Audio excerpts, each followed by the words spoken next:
They called me the family failure, the disappointment, the one who couldn't measure up to my Harvard-educated siblings.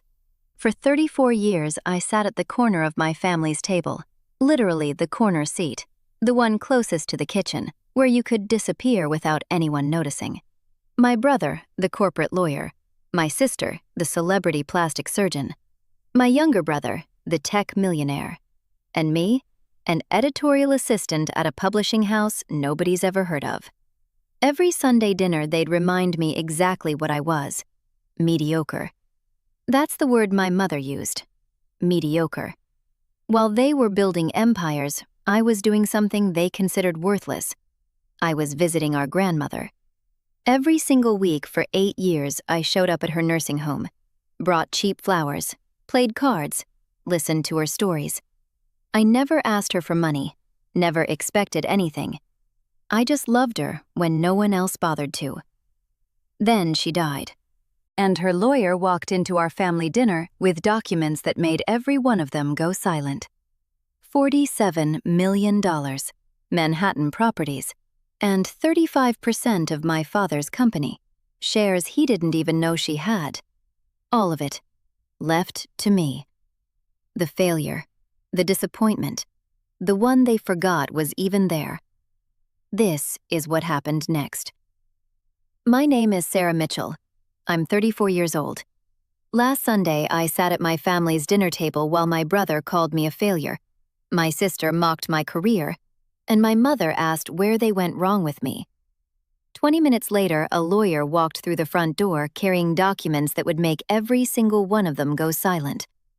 My grandmother had just died, and she left me everything.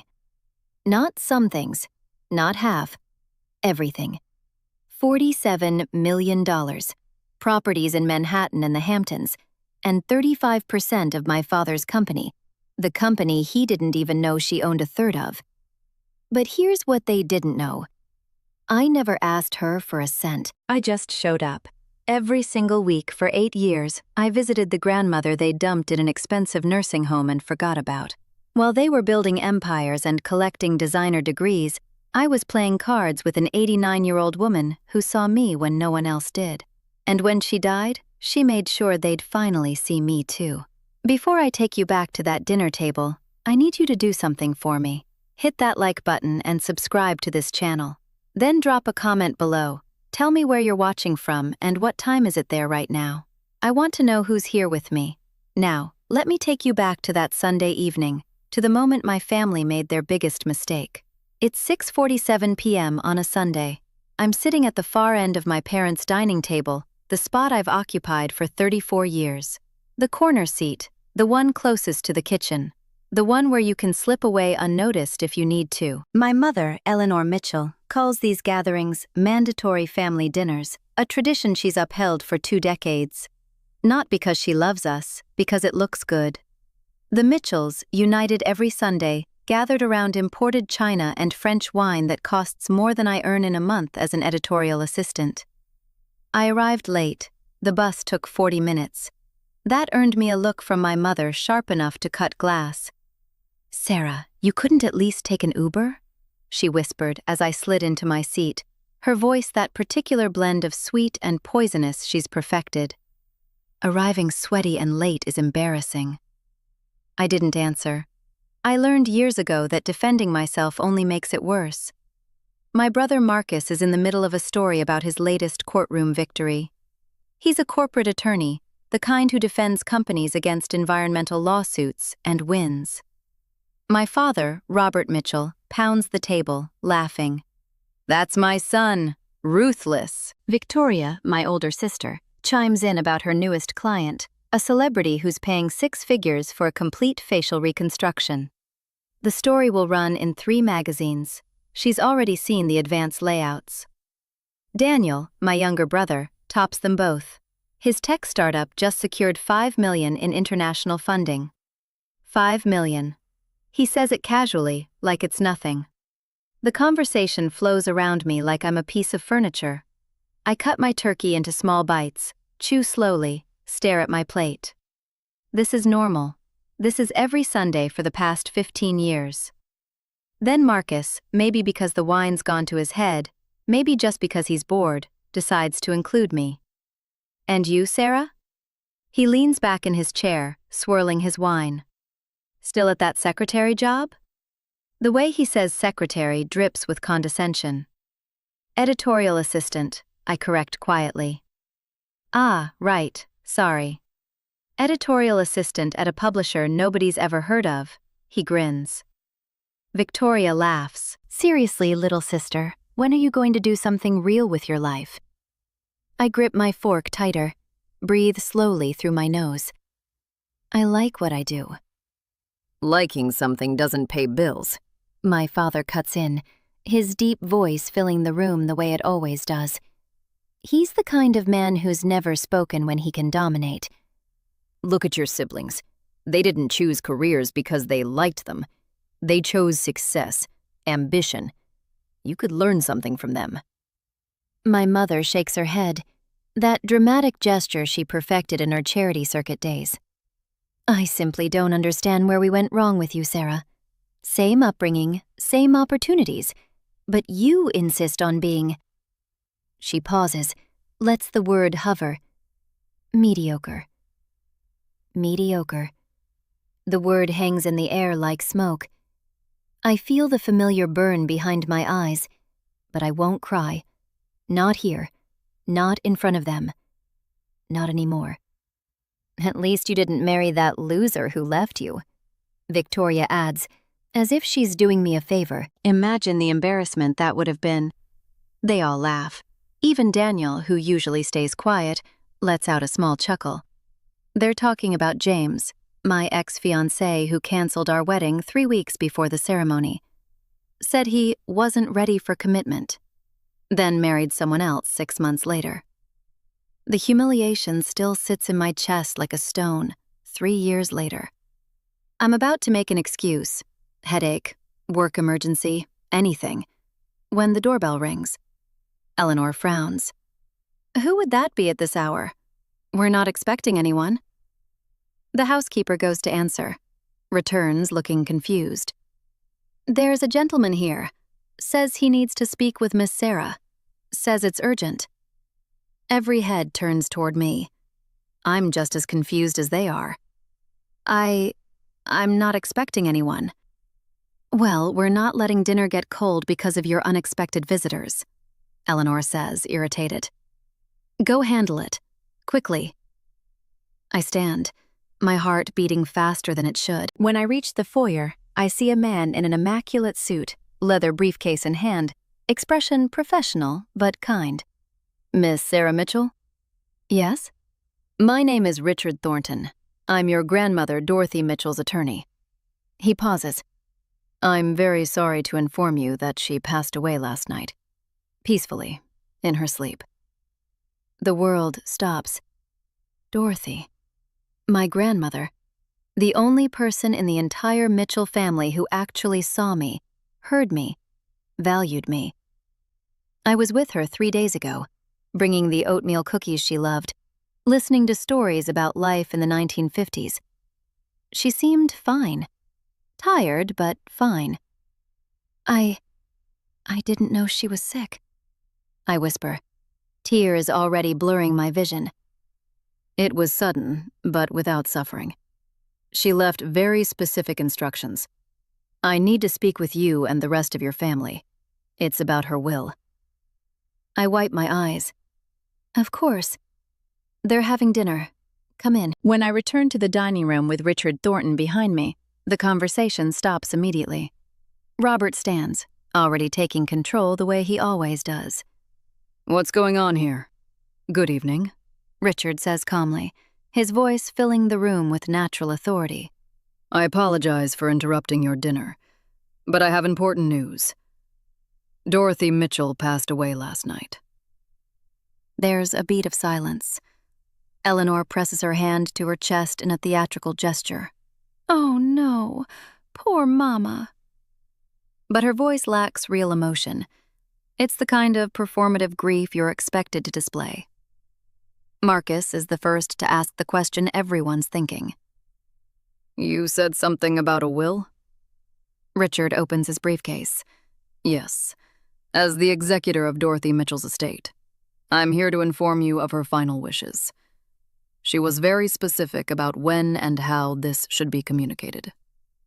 Well, surely this can wait until after the funeral, Victoria says, but her eyes are locked on the briefcase. Actually, Mrs. Mitchell requested this be done immediately upon her passing, with the entire family present. How convenient that you're all gathered tonight. Robert sits back down, adjusting his tie. Very well, proceed.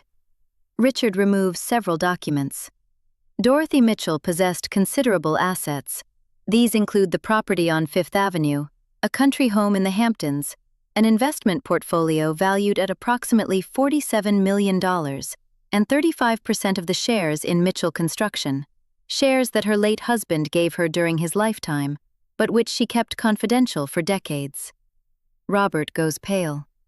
35%? That's impossible. I control 51% of the company. You controlled 51% of what you knew about, Mr. Mitchell. With these 35%, added to your 51%, it means 86% of the company was, in fact, within the Mitchell family. The remaining 14% is distributed among smaller investors. Marcus leans forward. And who did she leave all this to? I assume it'll be divided equally among the grandchildren? Richard looks directly at me. I'm pale, trembling, barely breathing. No. Dorothy Mitchell left the entirety of her estate, without exception, to her granddaughter, Sarah Elizabeth Mitchell.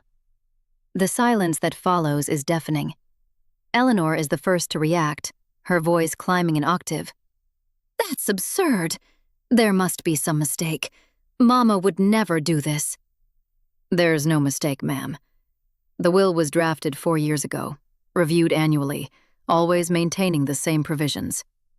It was signed in the presence of 3 certified witnesses and accompanied by psychological evaluations, confirming Dorothy was in full command of her mental faculties.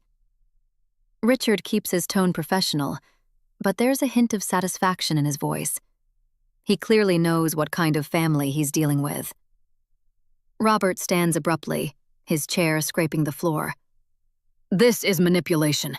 Sarah obviously took advantage of a vulnerable elderly woman. I finally find my voice shaking with rage and grief. I never asked her for anything. I just visited her, spent time with her. Oh, how convenient. Victoria spits the words. While the rest of us were building careers, you were there playing saint, poisoning Grandma against us. You didn't even visit her! I shout, surprised by the volume of my own voice, years of suppressed anger finally finding release. When was the last time any of you saw her? Christmas? New Year's? Those obligatory holidays where you stayed 20 minutes and left? We had responsibilities, Marcus argues. Demanding careers, unlike you and your part-time job. It's full-time, and I made time. Every week I was there, listening to her, caring for her, because I actually cared. But of course, for you, love only counts if it comes with profit. Eleanor puts her hands over her ears dramatically. I won't sit here and listen to this ingratitude. Richard, or whatever your name is, this will be contested. We're taking this to court. Richard doesn't flinch. You have every right to contest, but I should warn you, Dorothy anticipated this reaction. There's a specific clause in the will. Any heir who contests her wishes will be automatically disinherited from any secondary provisions she may have included. Daniel speaks for the first time, his voice calculating. Secondary provisions? Yes. Although she left the majority of her estate to Sarah, Dorothy included small, sentimental legacies for each of you. A great-grandmother's jewelry piece for Victoria, grandfather's pocket watch for Marcus, family historical documents for Daniel, and specific funds to establish a charitable foundation in Eleanor and Robert's name. But if you contest, you lose even that. It's a masterstroke. Dorothy knew her family too well. She gave them just enough crumbs to make contesting not worth it financially, but not enough to satisfy their greed. Robert paces back and forth, his face red. 35% of the shares, That means she. He looks at me with growing horror. You will have veto power over company decisions. I hadn't processed that yet. The implications start dawning. With 35% of shares, I can block any major decision requiring a qualified majority. Mergers, acquisitions, structural changes. Everything would need my approval. No, Robert says firmly. I won't allow you to destroy everything I built. Dad built the company on Grandma's family fortune, I respond, a new clarity in my voice. Things Dorothy told me over the years, stories I thought were just an old woman's memories, suddenly make sense. She told me how the initial capital came from her family, the Ashworths, how you married Mom, but it was Grandma's fortune that gave you capital to start. You didn't build anything alone. You just managed her money. The silence that follows confirms the truth. Eleanor looks at Robert, who avoids her gaze. All these years, I continue, my voice breaking, you made me feel worthless, like I was a shame, a mistake, and the only person who saw me, who valued me, you ignored. Forgot in an expensive nursing home where you could pretend you were taking care of her without actually having to care. We paid for that place, Eleanor protests. With her money. She paid her own bills. Richard, is it in the documents? Richard nods. Yes, Dorothy used her own investment income to cover all nursing home expenses.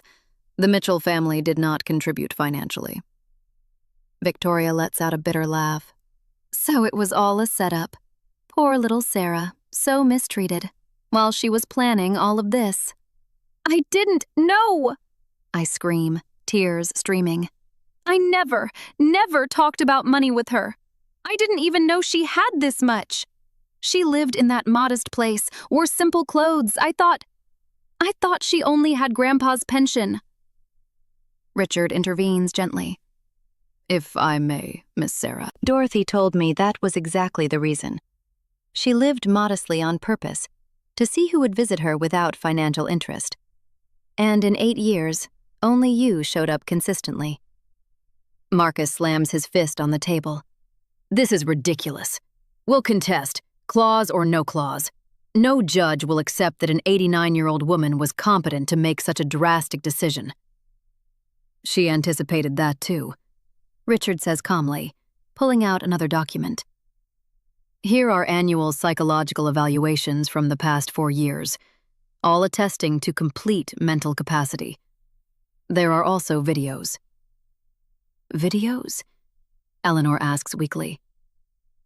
Dorothy recorded messages explaining her decisions. If you'd like, I can show them now. I nod, needing to hear my grandmother's voice one more time.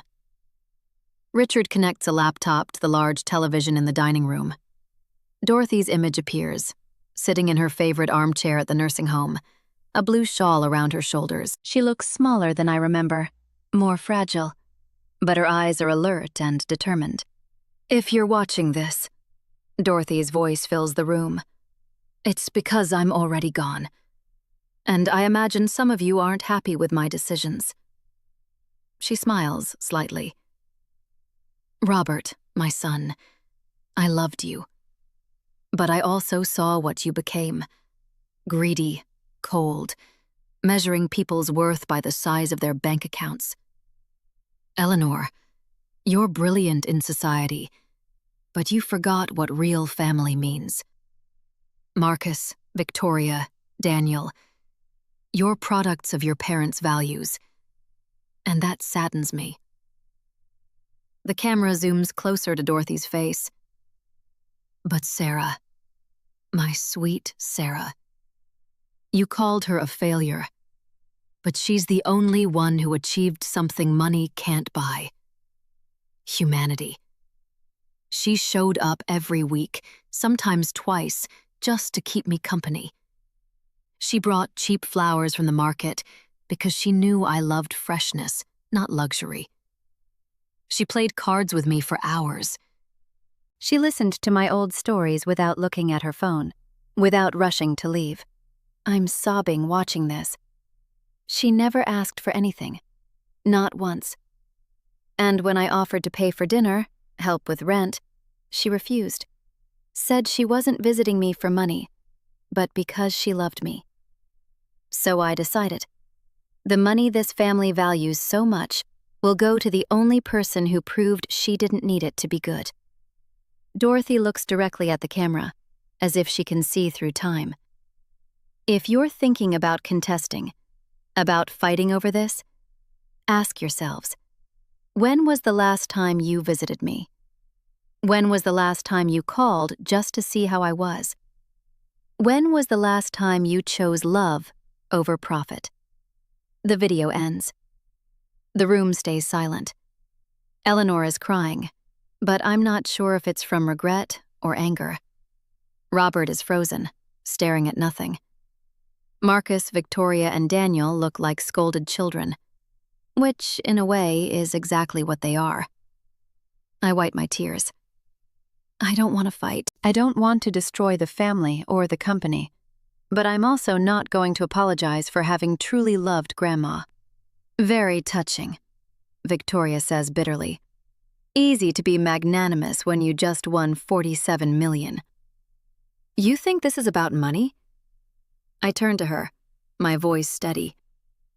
I'd trade every penny for one more day with her. But of course, you don't understand that. For you, everything has a price. Robert finally speaks, his voice tired. What do you plan to do with the shares? It's a good question. I hadn't thought about it. I look at Richard, who nods encouragingly. I need time to process all of this. But I won't sell them to hurt you. Grandma wouldn't want that. She wanted to give me security, not a weapon. How generous, Marcus says sarcastically. Saint Sarah. No, I answer calmly. Just someone who learned from the right person about what really matters. Richard closes his briefcase. There are legal procedures to follow, documents to sign. Sarah, I'll need you at my office this week. Here's my card. As for the rest, he looks at the Mitchell family. My condolences for your loss. Dorothy was a remarkable woman. He leaves, leaving behind a heavy silence. I grab my purse. I'm going. Sarah, Eleanor calls, her voice trembling. You can't just... We need to talk about this, as a family. I laugh without humor. Family? Now I'm family? Funny how an inheritance changes things. I walk toward the door, then stop. You had 8 years to visit her. 8 years to be family. You chose not to be. Now live with the consequences. I leave the mansion, the door closing behind me with finality. Outside, the cold night air hits me. I sit on the front steps, shivering, part cold, part shock, part relief. My phone buzzes. Messages start coming in.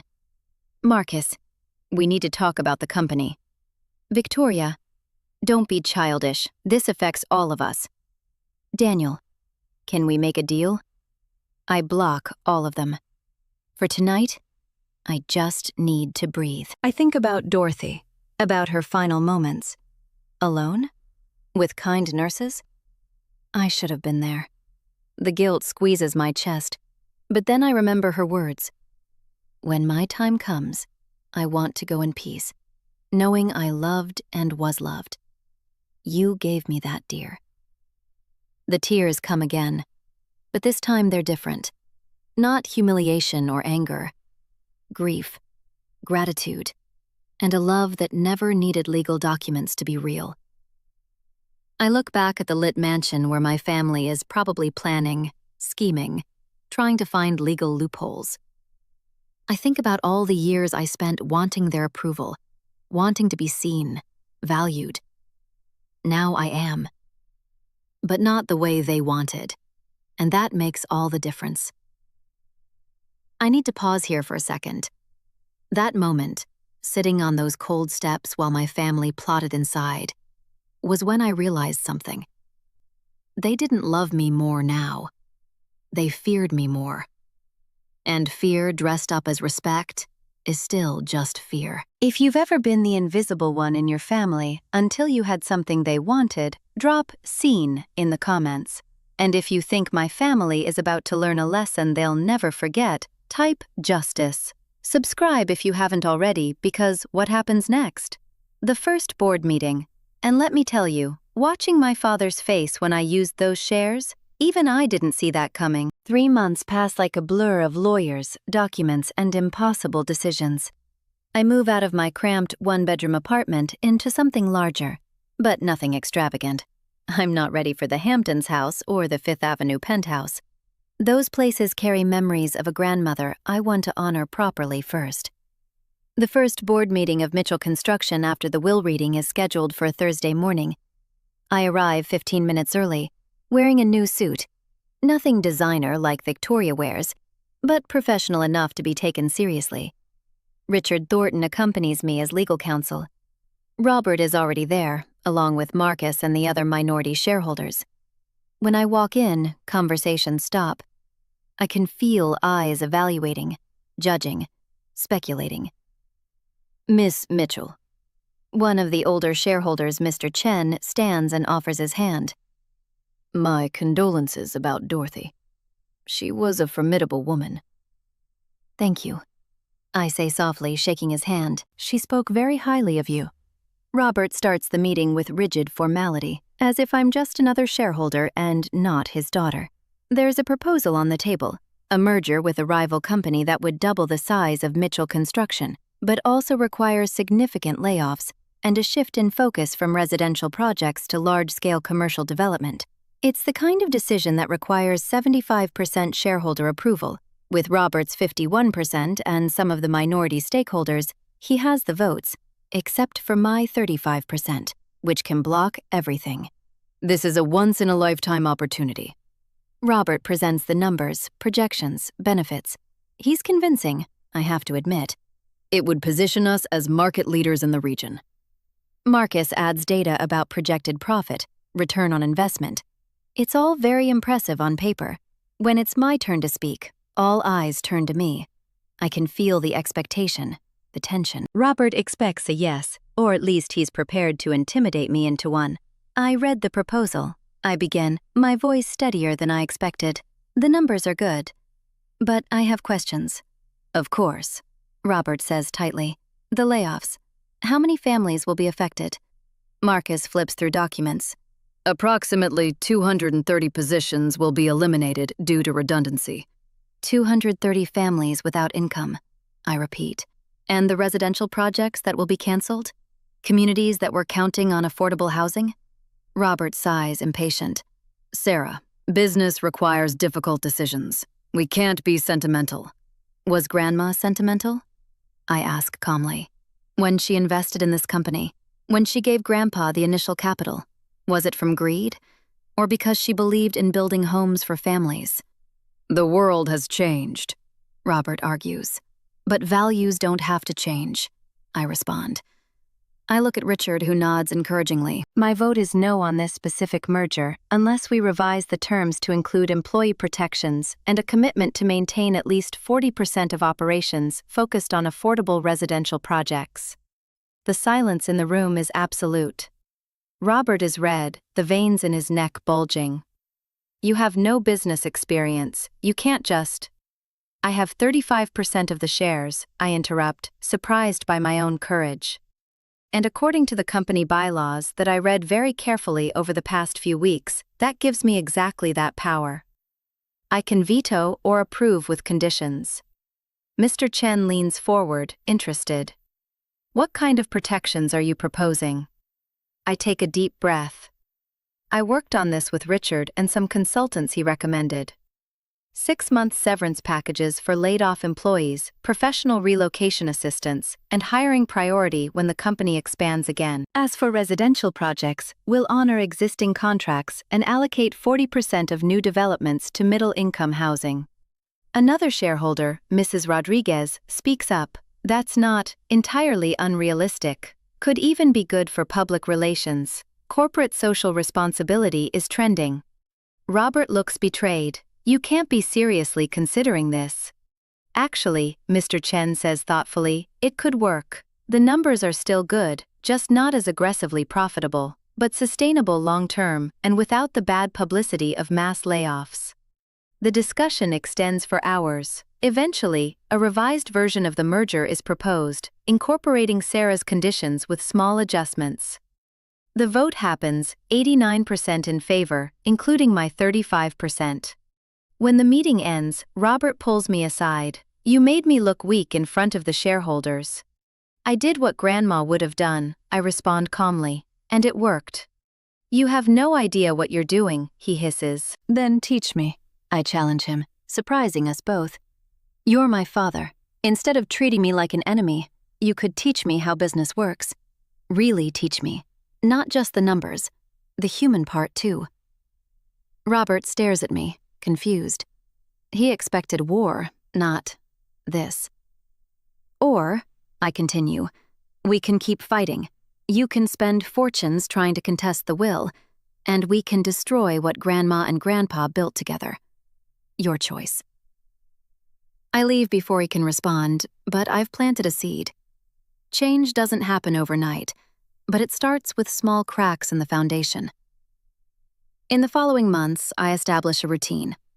3 days a week, I work at the publishing house. I don't quit, despite not needing the money anymore. The work keeps me connected to the real world, away from the bubble of wealth that could easily consume me. The other 2 days are dedicated to learning about the family business, meetings with Richard, and establishing the foundation Dorothy mentioned in the video. The Dorothy Ashworth Mitchell Foundation is created with a clear mission: supporting quality nursing homes, especially for those whose families cannot or do not visit. I use part of the inheritance to fund it generously and dedicate personal time to visiting facilities, talking with residents, ensuring no one is forgotten like Dorothy almost was. My relationship with the family remains complicated. Eleanor tries to make overtures, but they're superficial, invitations to charity events where I can be displayed, not genuine connections. I politely decline most of them. Victoria stays distant, bitter.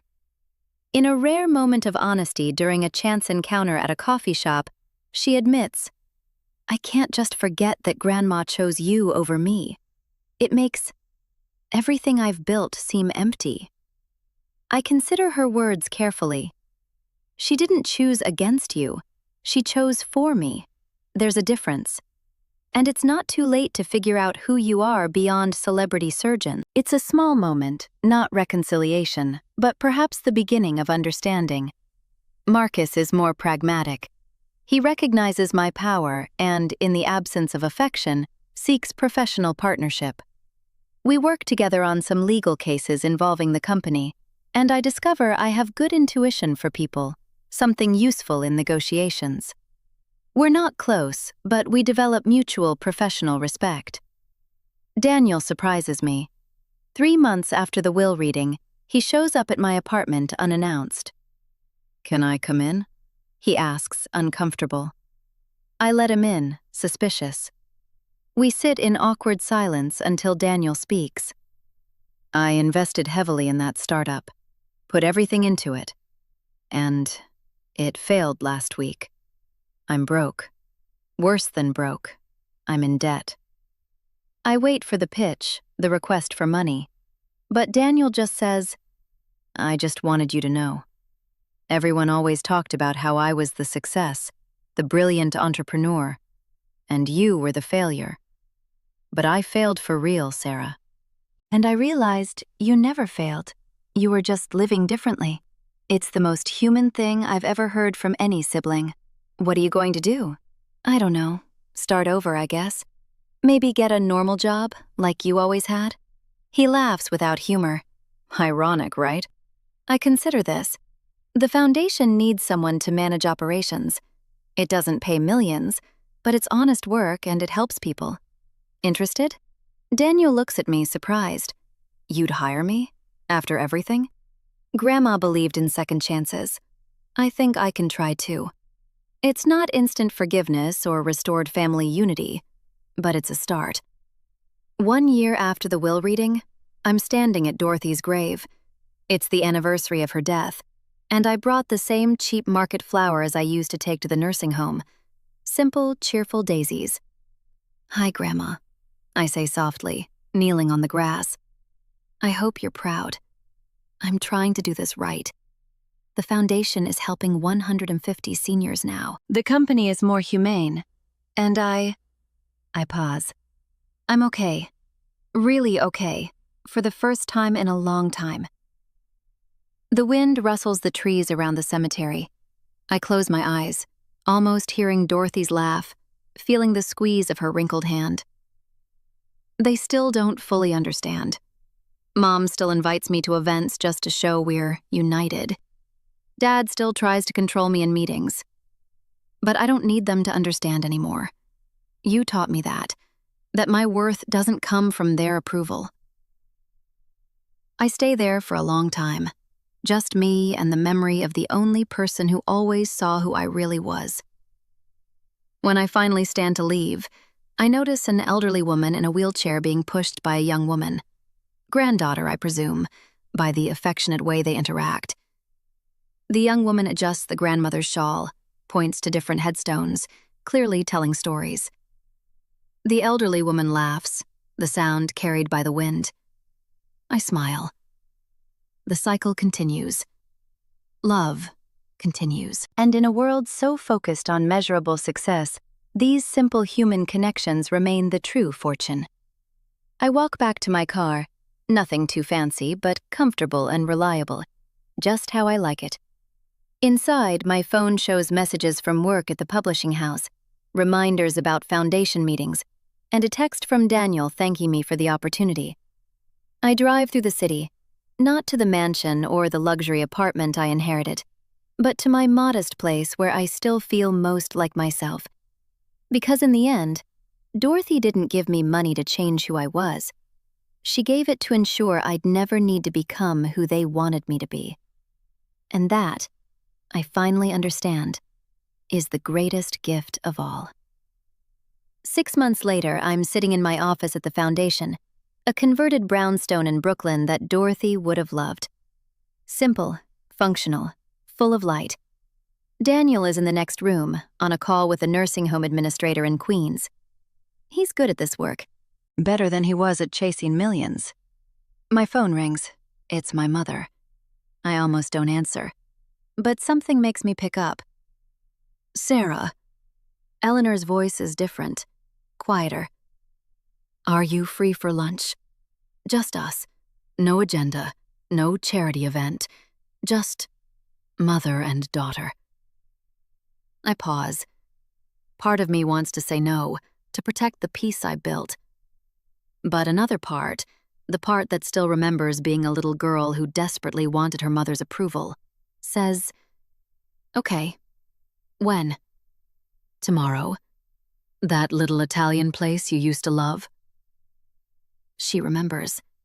Despite everything, she remembers. "Tomorrow works." We hang up. I don't know if this lunch will change anything. Probably not. Eleanor Mitchell doesn't transform overnight. But maybe that's not the point.